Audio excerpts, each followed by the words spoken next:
자, 이번 시간에는 시험제도 공부를 해보도록 하겠습니다. 66쪽입니다. 제2장 공인중개사 자격제도. 목차 내비게이션 시험제도 공부할 겁니다. 단원 길라잡이의 출제 포인트를 보시면 출제 비중은 그리 높지 않습니다. 그렇죠? 중개사 시험 문제, 중개사 시험제도를 낸다, 이거 말이 안 돼요. 잘 안 냅니다. 그래도 구색을 갖추려고 한 문제 정도가 나오는데, 주로 어디서 나오냐? 순수한 시험제도 자체, 시험 방법 이런 거 잘 안 나와요. 그건 안 나오고 응시 자격, 시험 시행기관의 장, 그리고 자격증 교부, 그리고 자격증 양도 대여처럼 오히려 시험제도를 뺀 나머지 주변부 내용이 주로 시험에 나옵니다. 자, 그럼 바로 한 문제 정도 나오는 시험제도 편을 공부해 보도록 하겠습니다. 바로 한 페이지 넘깁니다. 자, 먼저 자격시험이라고 68쪽에 되어 있습니다. 68쪽에 되어 있습니다. 요 4조입니다. 한번 읽어보도록 하겠습니다. 우리 법과목은 법조문을 늘 중시하시라고 그랬습니다. 공인중개사가 되려는 자는 특별시장, 광역시장, 도지사, 특별자치도지사, 앞으로 이를 줄여서 시도지사라고 합니다. 우리 중개사법에서 시도지사는 특별시장, 광역시장, 도지사, 그리고 특별자치도지사, 이렇게 줄임말입니다. 시도지사가 시행하는 자격시험에 합격하셔야 됩니다. 이어서 2항, 국토부 장관께서는 균형 유지 등을 위하여 필요하다고 인정할 때는 직접 문제를 출제하거나 시험을 시행할 수 있습니다. 자, 그렇습니다. 여기서 첫 번째 이제 공부하시고 넘어가실 게 시험 시행기관의 장입니다. 시험 시행기관의 장입니다. 여기에는 원칙이 있고 예외가 있습니다. 원칙은 누군가요? 시도지사입니다. 여러분께서는 시도지사가 시행하는 시험에 합격하셔야 되는 거예요. 네? 그런데 예외적 시험 시행기관의 장이 있습니다. 그렇습니다. 누가요? 국토부 장관이 시험을 직접 시행할 수도 있고 문제를 출제할 수도 있어요. 네? 원칙과 예외를 헷갈리시면 안 됩니다. 원칙이 누구라고요? 시도지사입니다. 거짓말할 때 국토부 장관이 시험 시행기관의 장, 원칙적 시험 시행기관의 장이고 국토부 장관의 위임을 받아 시도지사가 시험을 시행한다, 이렇게 말하면 안 돼요. 원칙이 누구요? 시도지사. 지금까지 치러진 26번, 추가 시험까지 합쳐서 27번 모두 다 시험 시행기관의 장은 누구다? 시도지사입니다. 얘는 그냥 형식적으로 들어가 있기만 합니다. 실제로 시험 시행기관의 장이 된 적은 한 번도 없습니다. 자, 그런데 국토부 장관이 시험 시행기관의 장이 한번 돼볼까 합니다. 이때 국토부 장관이 지가 높다라고 해서 지 마음대로, 지 멋대로 그렇습니다. 시험을 직접 출제할 수 없어요. 마음대로 할 수는 없습니다. 시험과 관련된 최고 의결기관이 누구냐? 정책심의위원회 의결을 미리 거쳐서 의결을 받는다면 국토부 장관이 시험 시행기관의 장이 될 수도 있습니다. 시험 시행기관의 장에 대해서 알아봤습니다. 그리고 그 밑에 판례 시험의 원칙적 주관권자, 우리 교과서가 굉장히 이것저것 요것저것 다양한 판례 이것 집어넣어놨어요. 근데 제 입장에서는 가급적이면 학생들의 수업 학습 부담을 줄여야 됩니다. 양을 줄여야 되니까 요 판례는 안 읽으셔도 아무 상관없습니다. 왜냐하면 이건 옛날 시험제도 개념이에요. 옛날에는 참고로 시험 시행기관의 장이 시도지사, 옛날에도 마찬가지였습니다. 그런데 각 개별 시도가 시행하는 건 무리가 있었기 때문에 내부적으로 국토부가 시험의 모든 업무를 국토부가 실제적으로 추진했어요. 요건 그때 당시 나온 판례고 지금은 그게 아니고, 여러분께서 시험 잘못됐다고 소송을 제기할 때 누구를 대상으로 소송을 제기하세요? 아시죠? 한국산업인력공단. 현재는 시도지사가 시험을 직접 시행하는 게 아니고 위탁 시행합니다. 그럼 누가 위탁받아 할 수 있느냐? 그렇습니다. 협회 또는 공기업 준정부기관, 현재는 한국산업인력공단이 위탁받아 시행하고 있어요. 그러므로 시험 관련 소송도 한국산업인력공단을 소송으로 제기하는 겁니다. 그러니까 요거는 현재 우리 시점하고는 맞지 않으니까 요 판례는 그냥 읽지 마시기 바랍니다. 넘어가고 응시자격으로 바로 가겠습니다. 우리 뒤쪽에 보면 응시자격 정리해놨어요. 그런데 그냥 한꺼번에 여기서 다루도록 하겠습니다. 응시자격에 대해서는 현행 법령에는 아무런 멘트가 없어요. 참고로 옛날에는 응시 자격이 있었어요. 1차 시험일이 속하는 연도에 20세 이상인 대한민국 국민 이런 말이 있었거든요. 그런데 그 말을 없애버렸어요. 없애버렸다 그 말은 일단 나이 제한 없애버렸죠. 국적 제한도 없애버렸어요. 현재는 아무런 말이 없어요. 아무런 말이 없다는 이야기는 아무나 누구나 볼 수 있어요. 아무나 누구나 볼 수 있다고요. 증은 아무나 누구나 취득할 수 있습니다. 아무나 누구나. 그중에 대표적으로 결격사유에 해당하는 자들도 시험 봐서 증은 딸 수 있습니다. 이제 좀 이따 결격사라는 걸 공부할 텐데 결격사죠. 결격사자도 부동산 중개업에 종사하기에 부적절한 자들도 시험 봐서 증 자체는 딸 수 있어요. 13살짜리 미성년자도 한정치산자도 금지산자도 파산자도 집행유예 기간 중에 있는 자도 시험 봐서 증 자체는 딸 수 있다고요. 증은 오픈되어 있어요. 아무나 누구나. 다만 써먹으려면 중개업에 종사하려면 그 결격사를 벗어나야만 합니다. 증 자체 취득은 결격사자도 가능합니다. 뿐만 아니라 외국인을 차별하지 않습니다. 외국인도 가능합니다. 다 가능합니다. 자, 그런데 안 되는 사람 두 사람 있어요. 그 두 사람은 기억합시다. 안 되는 사람 두 사람이 있습니다. 자격이 취소된 자는 3년간은 공인중개사가 될 수 없어요. 아니 얼마나 못된 짓을 했길래 자격을 날렸겠습니까? 근데 날리자마자 다시 시험 봐서 증 딴다. 이건 말이 안 되잖아요. 3년간은 공인중개사가 될 수 없어요. 자, 뿐만 아니라 이 양반은 나온 김에 합시다. 3년간은 결격사유도 해당합니다. 지금 그 양반 자격이 취소됐으면 이제 일반인이에요. 일반입니다. 일반인 상태에서는 업자가 될 수가 없죠. 소공도 될 수 없어요. 그 말은 3년간은 결격사에 해당하므로 보조원도 못 돼요. 중개업 종사 자체가 안 돼요. 뿐만 아니라 그 자는 3년 안에는 증 취득도 된다 안 된다? 안 된다 그 말이에요. 3년간은 증을 취득할 수도 없고 또한 중개업 종사할 수도 없는 거예요. 자, 그리고 부정행위자 글자 수가 많죠. 부정행위자 5글자입니다. 부정행위자는요 그렇습니다. 5년간 커닝하다 걸렸다. 5년간은 응시 자격이 제한됩니다. 그런데 주의하실 게 5년간 응시 자격이 정지된다는 이야기지 중개업에 종사는 못한다 할 수 있다. 할 수 있다고요. 등록의 결격사유는 아니에요. 이번에 작년에 시험 보다가 감독관한테 걸려서 시험지 뺏겼다 그 말입니다. 무효 처리 받았어요. 5년간은 응시 못해요. 그런데 그 양반 증 없으니까 증 달라고 시험 봤어요. 자, 그런데 그 양반이 보존으로라도 취직을 하고자 합니다. 취직 자체는 안 된다. 가능하다? 가능해요. 결격사유는 아니에요. 우리는 당신같이 용감한 사람이 필요해. 취직은 가능하다 그 말입니다. 그렇습니다. 다시요. 이거 맨날 시험에 자주 나오는 겁니다. 응시 자격이 제한되는 사람 자격 취소 3년, 부정행위자 5글자 더 많아 5년. 자, 그런데 이 양반은 3년간 중개업에 종사도 못해요. 그런데 이 양반은 중개업에 종사는 못한다 할 수 있다. 할 수 있다. 등록에 결격사유에 해당되는 것은 아니다. 오케이. 그러면 69쪽 시험 방법 및 시험의 일부 면제는 그냥 읽어보시고 밑에 판례 구분 시행은 아까워요. 이 시간 그런 시간 아끔 읽지 않아도 됩니다. 시험하고 무관합니다. 다음 쪽 또 다음 쪽 넘어갑니다. 쭉 넘어가 볼까요? 가장 중요하고 출제 가능성 있는 것들 중심으로 갑니다.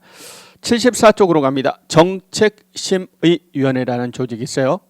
요거는 법 2조의 2입니다. 2조 2니까 사실은 어디에 속하냐면 총칙에 속하는 거예요. 그런데 내용상으로는 시험제도하고 관계가 깊으니까 여기서 지금 배치하고 공부할 겁니다. 거기 2조 2 읽어만 보면 돼요. 그 조문만 읽으면 돼요. 나머지는 공부 안 하셔도 되는 것들입니다. 볼까요? 자, 정책심의위원회 업무에 관한 다음과 구상을 심의하기 위하여 국토교통부에 정책심의위원회를 둘 수 있다. 자, 확인하실 포인트. 첫째, 국토교통부. 두 번째, 둘 수 있다. 아하, 정책심의위원회는 시군구 아닙니다. 시도 아닙니다. 국토부에. 하나 더 둘 수 있다. 그 말은 임의기관이다. 그 말에 둔다와 둘 수 있다는 꼭 구별하셔야 됩니다. 네 가지 사항을 심의 교락이요. 객관식 시험이다 보니까 이런 거는 낼 수도 있겠죠. 오지선답 뽑을 수 있다 그 말입니다. 보니까 중기업 육성에 관한 사항입니다. 육성에 관한 사항.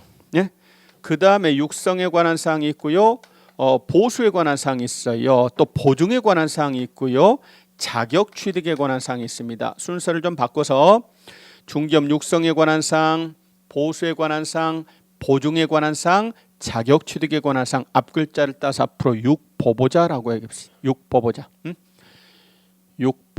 육보보자라고 앞으로 부르겠습니다. 네 가지가 그렇습니다. 심의결사항에 속합니다. 자, 이어서 동그라미 3번에 가서 보면 정책심의를 심한 사항 중에 1호의 경우는 1호가 뭔가요? 자격 취득에 관한 사항이에요. 자격 취득에 관한 사항 1호의 경우에 해당하는 겁니다. 공인중개사 시험 등 자격 취득에 관한 사항. 이거는 정책심의위원회가 시험과 관련된 최고 의결기관입니다. 여기서 정하면 거부한다. 시도지사는 따라야 한다. 시도지사는 따라야 합니다. 오케이. 여기까지만 하시면 돼요. 거기다가 한두 개만 더 추가합니다. 그 밑에 심의위원회 구성이라고 있죠. 거기 보니까 위원장 1명을 포함하여 7인 이상 11명 이릅니다. 항상 숫자를 말 때는 몇 명 이상이라고 넣어줘야 돼요. 예? 그냥 예를 들어 11명이야. 그래버리면 2명 갖고도 위원회를 만들 수 있고 이런 문제가 발생하기 때문에 7인 이상 11명. 세븐일레븐이라고 머릿속에 기억하세요. 세븐일레븐. 자, 그리고 또 하나 또 체크하실 게 있어요. 정책심의위원회 위원장은 국토부 장관이 아니에요. 국토부 장관이 욕먹는 자리는 하기 싫어해요. 정책심의위원회 위원장은 국토부 1차관입니다. 국토부 장관 아닙니다. 1차관입니다. 그런데 위원회 임명 위촉은 누가 하냐면 국토부 장관이에요. 그러니 이거 말장난할 소지가 충분히 있죠. 그렇습니다. 위원장은 누구지만 1차관. 정책심의위원회 위원회 임명 위촉은 누가 한다? 국토부 장관이 합니다. 오케이, 거기까지.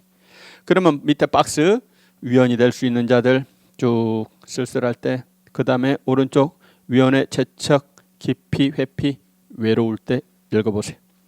이런 거 시험 나올 가능성이 그렇게 많지 않죠. 다음 페이지 3번, 4번, 5번 쓸쓸할 때 읽어보실 것. 앞에서 필요한 내용 다 말씀을 드렸어요. 자, 77쪽으로 갑니다. 합격자 결정 방식도 그냥 여러분 읽어보시면 됩니다. 시간 남을 때 한번 볼 겁니다. 자, 그리고 밑에 사례 보면 법제처 유권 해석이라는 게 있어요. 우리 기본서에는 굉장히 여러 가지 다양한 내용이 들어가 있습니다.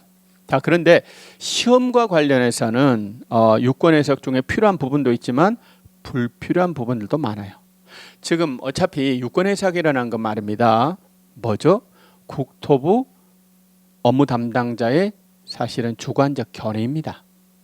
뭐 판결이 난 것도 아니고 법도 아니에요. 그렇죠? 따라서 담당자가 바뀌면은요, 이 유권 해석도 달라질 수 있는 거예요. 이건 어떤 구속력이 있는 게 아니에요. 그렇습니다. 그러니 지금 대법원 판례도 바빠서 미처 시험에 못 나오는 경우가 많고 대기 중인데 유권 해석이 시험에 나올 가능성은 그렇게 높지 않아요.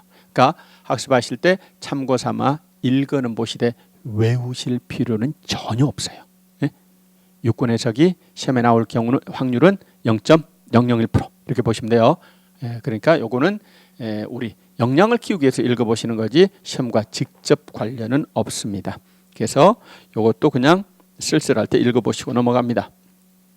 자, 4절로 가면 부정행위자에 대한 제재가 있습니다. 아까 이미 말씀드렸죠.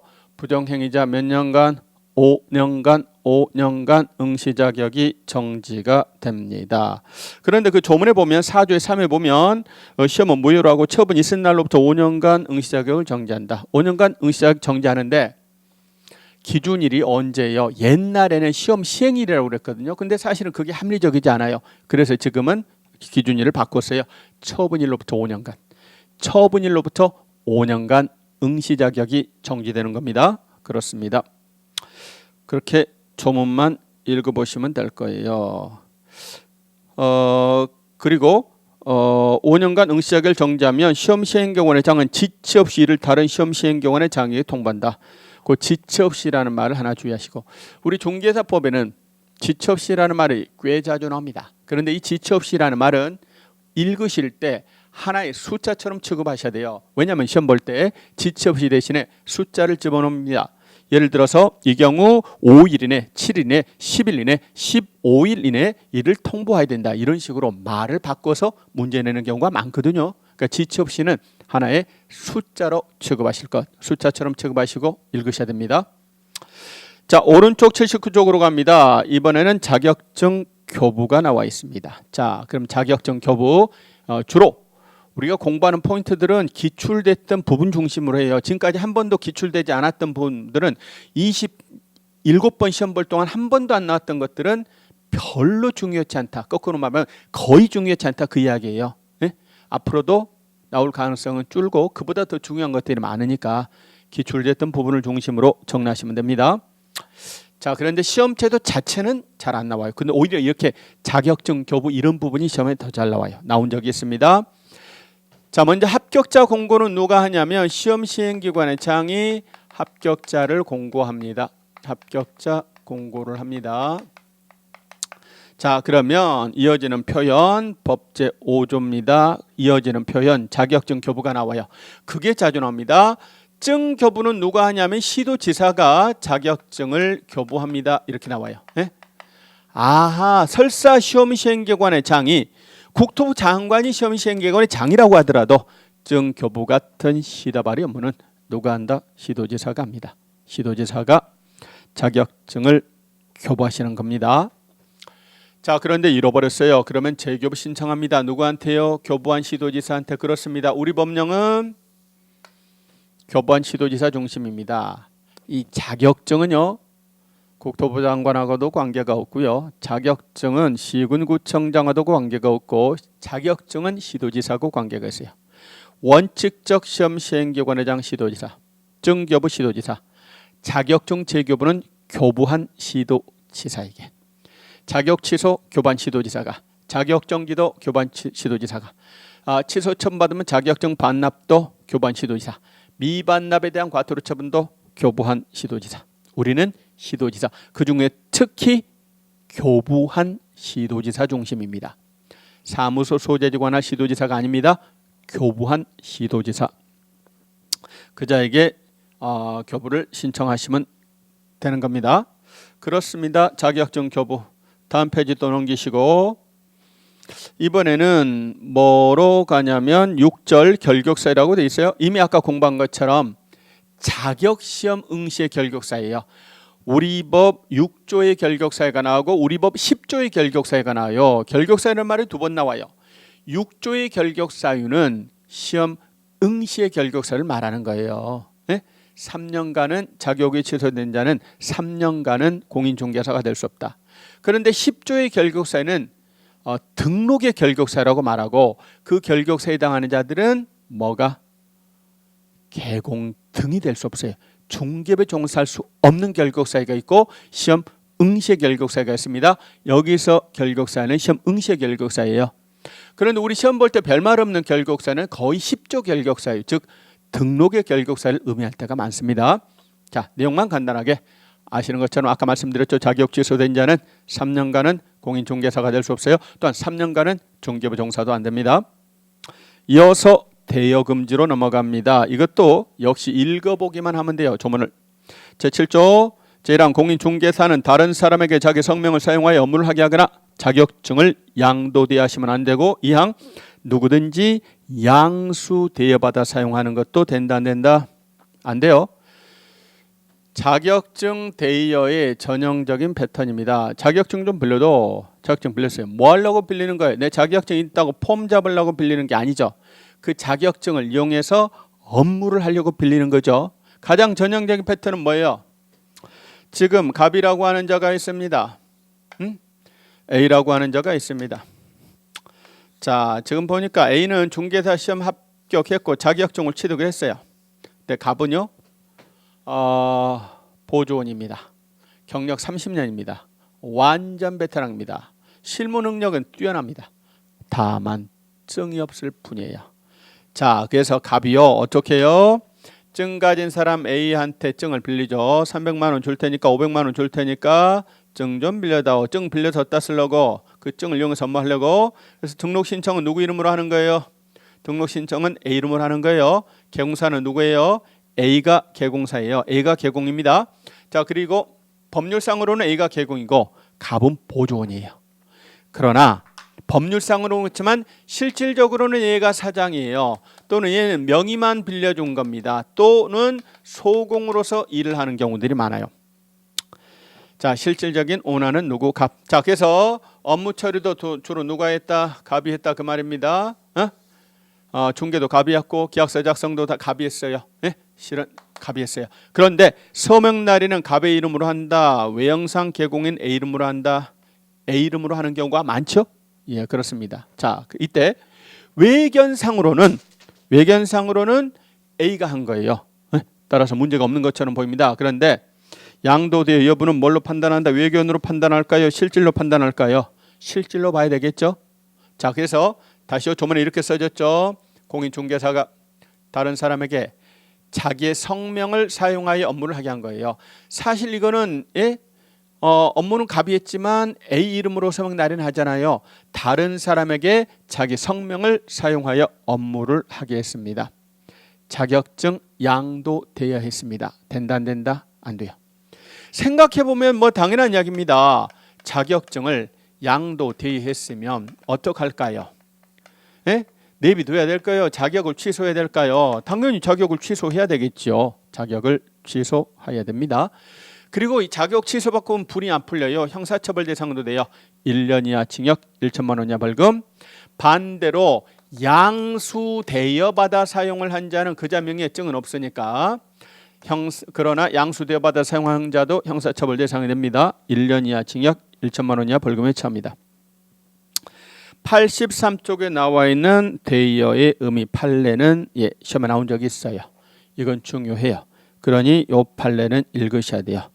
자, 첫 번째 어디가 나오냐면 첫 번째, 두 번째 줄이 시험에 한번 나온 적이 있다. 대여라 하면 무슨 말이냐? 공인중개사로 행사하면서 업무 행하려는 것을 알면서도 빌려주는 걸 말한다. 이렇게가 시험에 한번 나온 적이 있고, 자, 그 다음 말도 시험에 나온 적이 있습니다. 자, 한번 읽어볼게요.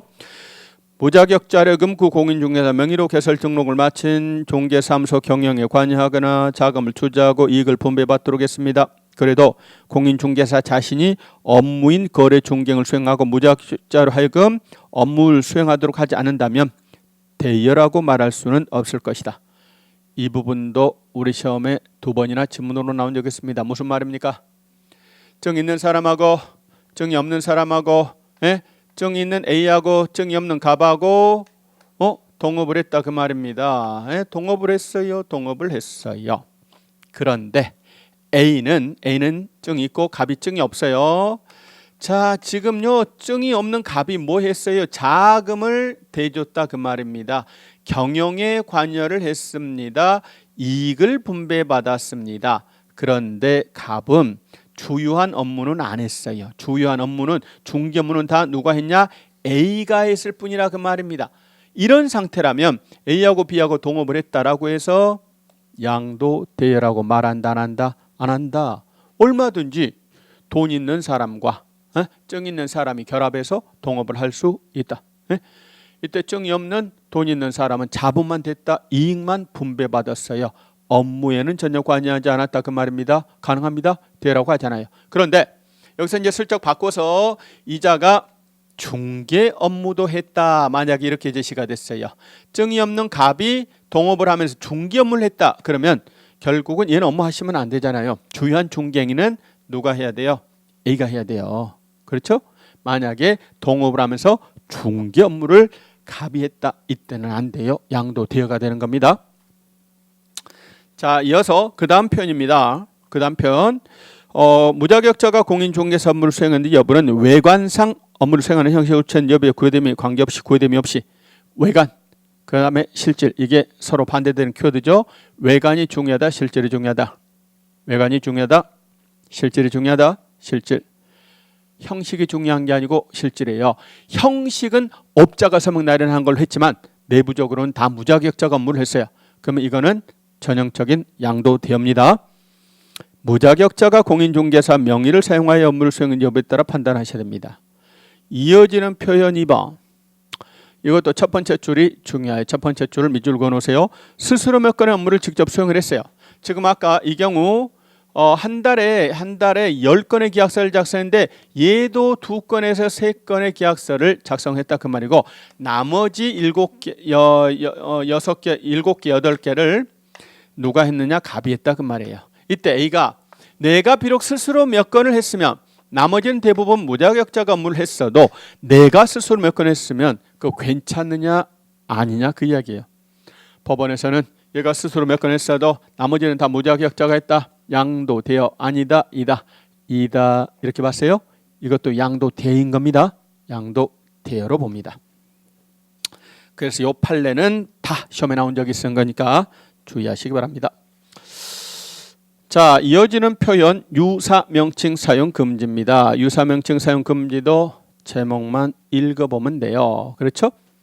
공인중개사가 아닌 자는 공인중개사 유사명칭을 사용하면 된다 안 된다? 안 돼요? 안 됩니다. 지금 우리 법령에 아닌 자가 진짜인 것처럼 행세하면은요 강력한 형사처벌이 대상이 돼요. 예? 공인중개사가 아닌 자가 공인중개사 유사명칭을 썼다. 개업공인중개사가 아닌 자가 공인중개사 사무소 부동산 중개라는 문자를 썼다. 예? 개업공인중개사가 아닌 자가 표시 광고했다. 아닌 자 시리즈는 전부 다 형사처벌이 1년에 1천입니다. 왜냐하면 아닌 자가 그런 짓을 해버렸어. 진짜인 것처럼 행세했고 유사명칭을 썼어. 그렇다면 국민들은 진짜와 가짜를 구별하지 못합니다. 이로 인하여 엄청난 재산상 손해가 발생할 수 있습니다. 이런 걸 막기 위해서 아닌 자가 진짜처럼 행세하면 강력한 처벌을 해요. 형사처벌 1년에 1천짜리입니다. 그렇습니다. 자, 그렇습니다. 유사명칭은 강력한 형사처벌 대상이 됩니다. 그 맨 밑에 판례가 하나 있습니다. 판례 보니까 대표라는 명칭을 기재해서 쓴 것이 유사명칭에 해당하는가 여부. 결론은 유사명칭이다. 명함에 대표라고 쓰면 된다 안 된다? 안 된다 그 말입니다. 지금 아까 이 경우를 보세요. 지금 외견상으로는 A가 업자고요. 얘는 보조원이에요. 그런데 실질적으로는 얘가 사장입니다. 얘는 명의만 빌려줬거나 또는 소속공인중개사예요. 실질적으로는. 자, 이때 사장 갑이 명함을 팝니다. 명함에다가 영업전략상 뭐라고 봤다? 실질적인 대표니까 자기가 빵빵 공인중개사 사무소 대표 김빵빵이라고 썼다. 이런 명함은 된다 안 된다? 안 돼요. 왜? 이 명함을 받아본 사람들은 누구나 김빵빵이를 공인중개사로 오인합니다. 왜?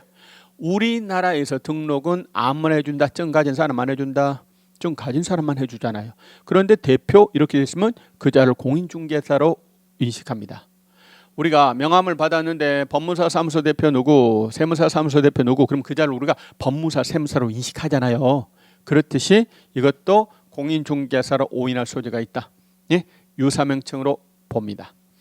대표라고는 명함 받고 다니시면 안 돼요? 안 됩니다. 그렇습니다.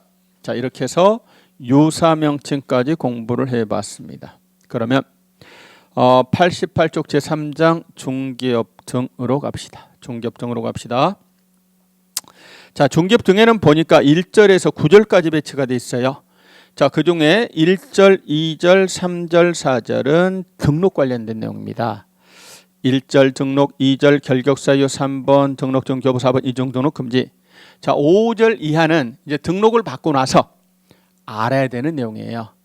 등록을 받고 나서 사무소 설치를 어떻게 할까? 사무소 이전은 어떻게 할까? 공동사무소 설치는 어떻게 하고 분사무소는 어떻게 하고 그렇습니다. 자, 그리고 할 수 있는 업무는 뭐뭐가 있고 직원은 어떻게 두고 몇 명이나 두고 뭐 그런 이야기입니다. 직원 때문에 사장님에게는 어떤 책임 문제가 발생하고 이어서 휴업은 어떻게, 인장 등록은 어떻게, 뭐 개시 의무 뭐 이런 것들이 있어요. 자, 먼저 등록 부분을 먼저 공부를 해볼까 합니다. 자, 90쪽으로 넘어갑니다. 법제 구조로 갑니다. 종계사무소 개설 등록입니다. 자, 구조 1항을 제가 읽어보도록 하겠습니다.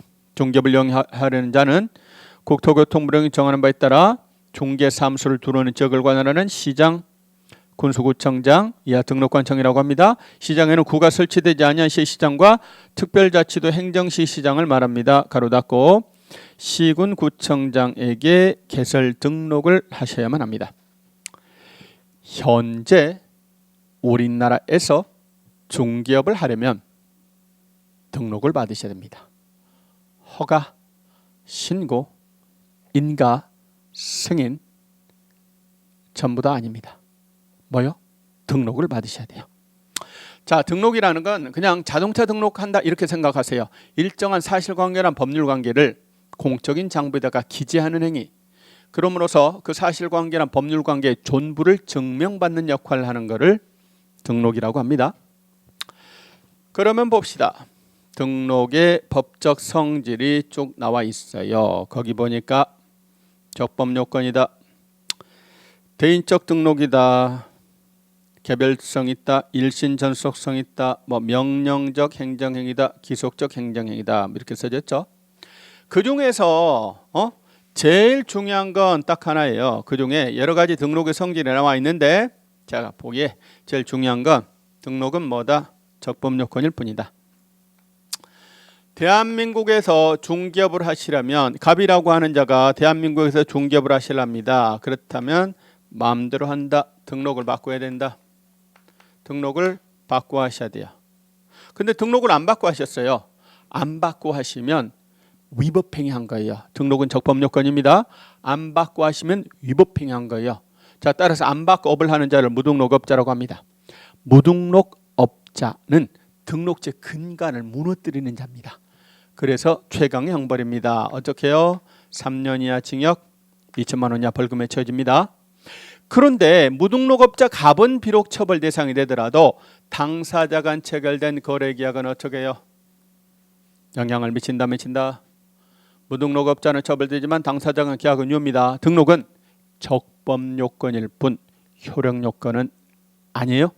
적법요건일 뿐 효력요건은 이다, 아니다? 아닙니다. 자, 그리고 등록은 갑이 등록을 신청해서 등록을 받습니다. 대인적 등록입니다. 그러시고요. 등록 신청도 개별적으로 합니다. 개별성 있다라고 해요. 예를 들어서 제가요 동업을 하기로 했어요. 저는 남자, 전문 분야는 매매 전문. 자, 그리고 여자고 또 전월세 전문 하고 같이 동업을 하기로 했어요. 그럼 각 동업을 한다 그래서 함께 등록 신청을 해서 각각이 개공이 될 수 있느냐? 그건 아니라고요. 둘이 같이 한다고 하더라도 증 가진 사람 둘이 같이 한다고 하더라도 한 사람은 개공이 되고 한 사람은 소공이 될 수밖에 없어요. 공동업자라는 개념은 있을 수가 없다 그 말이에요.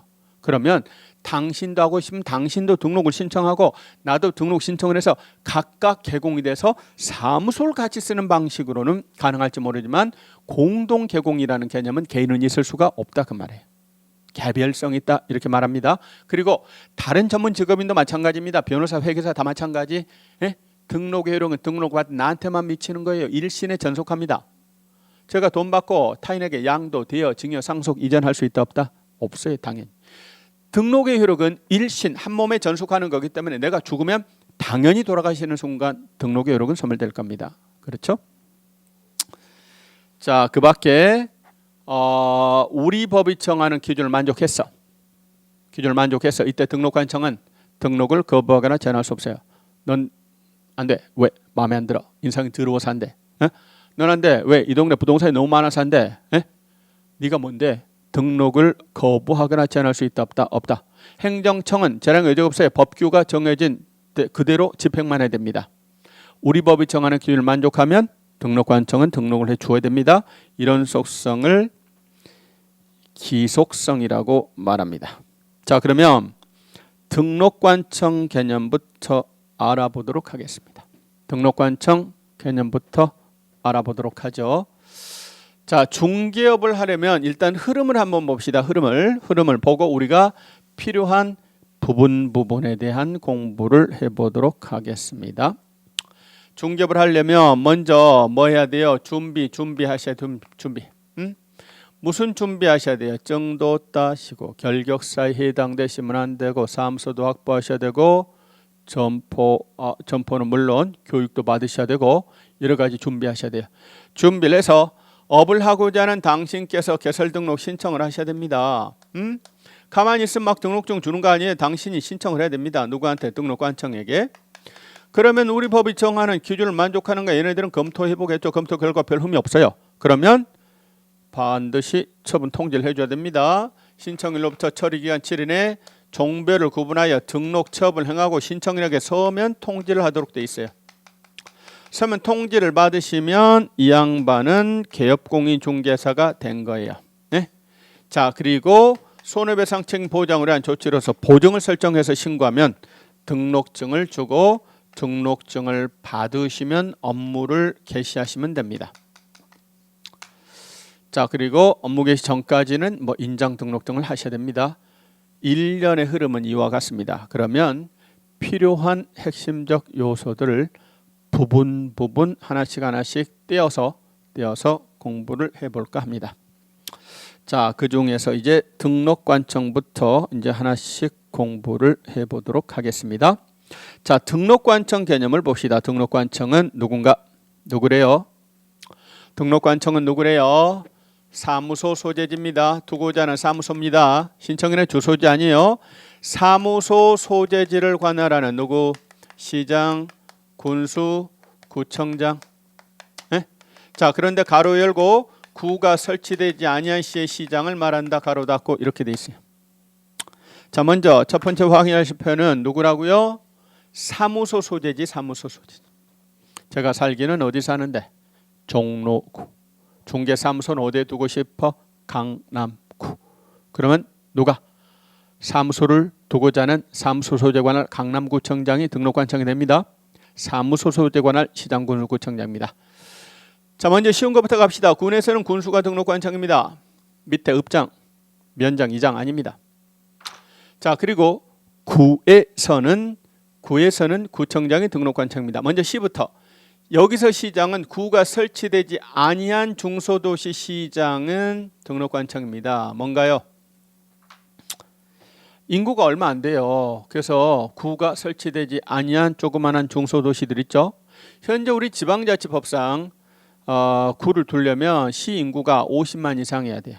근데 50만이 안 되는 조그만 중소도시들은 구가 설치되지 아니한 중소도시는 시장의 등록관청이에요. 그렇죠? 경기도, 과천시, 광명시, 구리시, 의정부시, 동두천시, 시흥시 이런 데들은 구가 없잖아요. 구가 없는 조그마한 중소도시에서는 시장의 등록관청입니다. 그리고 제주특별자치도에서는요. 행정시가 2개 있어요. 서귀포시, 제주시. 그 시장이 등록관청입니다. 자, 그리고 구가 있기만 하면 무조건 구청장이 등록관청입니다. 참고로 구는 2가지가 있어요. 자치단체인 구가 있고 비자치구가 있어요. 참고로 자치단체인 구는 특별시, 광역시에 설치가 됩니다. 서울시 강남구, 종로구, 은평구, 노원구, 부산광역시, 해운대구, 영도구에 구청장이 등록관청입니다. 그렇다면 뒤집어 말하면 특별시장, 구가 있는 시의 시장의 특별시장, 부산광역시장은 등록관청이다 아니다? 아니다 그 말이에요. 구가 있기만 하면 그 구의 종류는 불문합니다. 구청장이 등록관청입니다. 자, 그리고 특별시 광역시가 아니지만 인구가 50만이 넘으면 구를 둘 수 있다니까요. 이거는 행정의 편의를 위해서 두는 거예요. 구청장을 주민이 투표로 뽑는 게 아니에요. 임명하는 거예요. 자치구의 구청장만 주민이 투표로 뽑는 겁니다.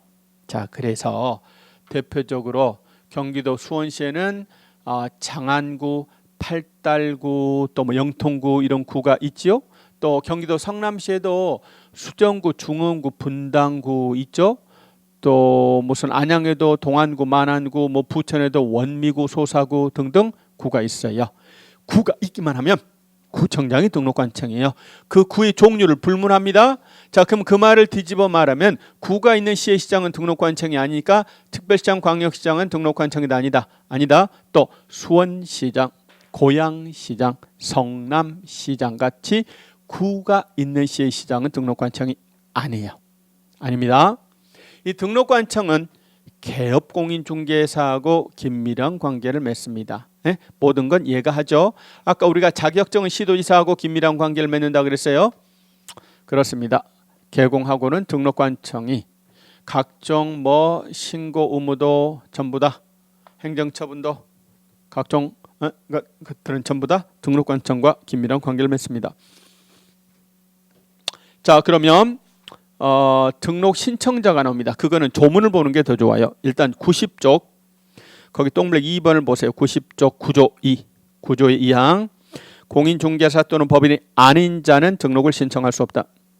가로 열고 소속 공인중개사는 제외한다. 이 조문이 답니다. 공인중개사 법인이 아닌 자는 등록을 신청할 수 없다. 다시요. 등록을 신청하는 자 공인중개사가 아닌 자 법인이 아닌 자는 등록을 신청할 수 없다.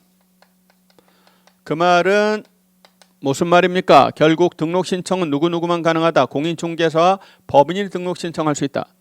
공인중개사가 아닌 자는 그 말은 일반인은 등록 신청 못한다. 그리고 법인은 등록 신청할 수 있다. 결국은 증 가진 사람하고 법인이 등록을 신청해요.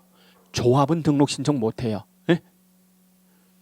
그렇습니다. 누구하고요? 증 가진 공인중개사하고 자연 중에는 그리고 법인이 등록을 신청할 수 있는 거예요. 단 가로 열고 소속 공인중개사는 제외 이런 말이 있죠. 자, 그 말은 이제 앞으로 이어서 공부할 텐데 소속 공인중개사는 앞에 용의 정에서 공부할 때 이미 소속이 되어 있는 공인중개사예요. 이미 업에 종사하고 있는 자예요. 그 자가 등록을 신청했어요. 그러면 소공하면서 개공이 됐어요. 잠시나마 이중소속 문제가 발생할 수 있어요. 예?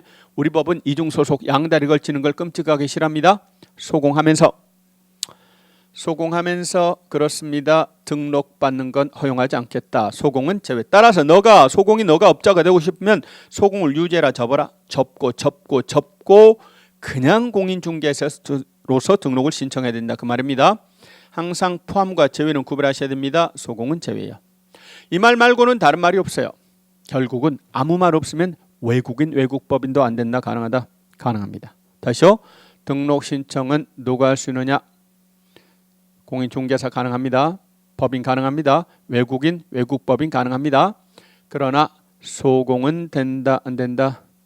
안 돼요. 일반인 된다 안 된다? 안 되는 겁니다. 오케이. 자, 그렇게 해서 등록 신청자까지 공부를 해 보았습니다. 자, 그러면 등록의 기준이 제일 중요합니다. 이 기준은 조금 쉬었다가 하겠습니다.